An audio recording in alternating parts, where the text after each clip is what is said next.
Magandang buhay mga kanyaman! At dahil maulan na umaga po ngayon, naisipan po ni kanyaman magluto ng sopas. Ayan o, patitikin po natin sa alaga ko. Na-prepare ko na po lahat yung ingredients po na sinama ko rin po yung paa. Yung sa paa ng manok po, sayang din naman kung itatapon lang, di ba mga kanyaman? Dito po yung mga gulay-gulay natin. Meron po tayong pechay bagyo, tinatawag na pechay bagyo, carrots, at saka beans. Magluto na po tayo. Mainit na po yung kaldero natin paglulutuan. Tangkay na natin yung bawang at sibuyas. Pinagsabay ko na po. Yan, lagay na po natin yung manok natin mga kanyaman. Yung manok po mga kanyaman na ilagay na po natin. Budburan natin ng paminta mga kanyaman. Sundan natin ng patis.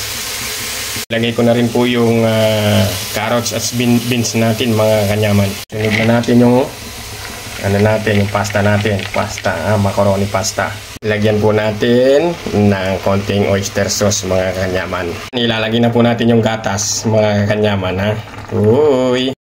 Yan mga kanyaman, nakaluto na po tayo ng sopas natin. Ayun na po mga kanyaman Basbasan po muna natin. Panginoon, maraming salamat po sa biyayang pinagkaloob mo sa araw na to. Kayo na po sana ang bahala sa amin, sampo ng aming mga mahal sa buhay. Ito po inaalay po namin sa pangalan po ninyo. In Jesus' name, Amen.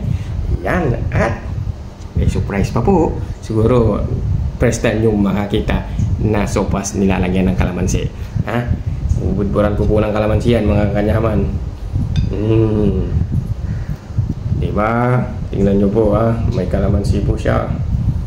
Pinitas ko po dun sa puno dyan sa kabila. Sa may likod po ng bahay namin. Ayan. Mga kanyaman, subong kanyaman po tayo. Tikman natin yung sopas na may kalamansi.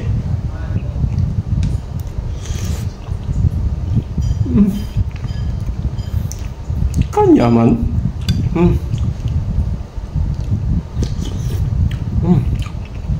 Ang sarap.